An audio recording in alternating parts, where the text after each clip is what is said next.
Guys, మీరు కనుక Vijay Sethupathi 50th movie మహారాజా cinema థియేటర్లో చూడకపోతే వెంటనే వెళ్ళి చూసేయండి, ఎందుకంటే సినిమా సూపర్ ఉంది. ఈ మధ్యకాలంలో రిలీజ్ అయిన మూవీస్లో best screen play, best story line ఈ సినిమాకు ఉందని చెప్పొచ్చు. విజయ్ సేతుపతి పర్ఫార్మెన్స్ ఆబ్వియస్లీ చాలా ఎక్స్ట్రాడినరీగా ఉంది, బట్ ఓన్లీ 40% కాంట్రిబ్యూట్ చేస్తాను అనుకోవచ్చు సినిమా బ్రిలియన్స్కి. మిగతా 60% వచ్చేసి డైరెక్టర్ నితిలన్ స్వామినాథన్కి ఇచ్చేయచ్చు.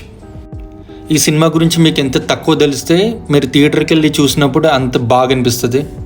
బట్ ఏమీ స్పాయిల్ చేయకుండా బ్రీఫ్గా స్టోరీ లైన్ చెప్పాలంటే, విజయ్ సేతుపతి క్యారెక్టర్కి ఒక సెలూన్ షాప్ ఉంటుంది, తనకు ఒక కూతురు కూడా ఉంటుంది.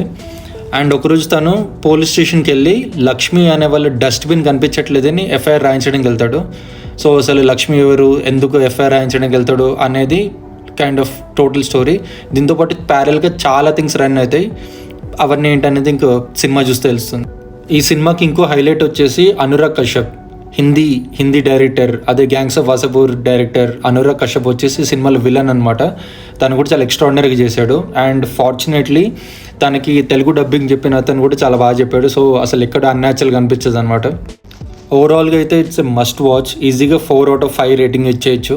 సో మీ థియేటర్స్లో తెలుగులో కానీ తమిళ్లో కానీ ప్లే అవుతుంటే డెఫినెట్లీ వెళ్ళి థియేటర్లో చూడండి. You'll have a great time.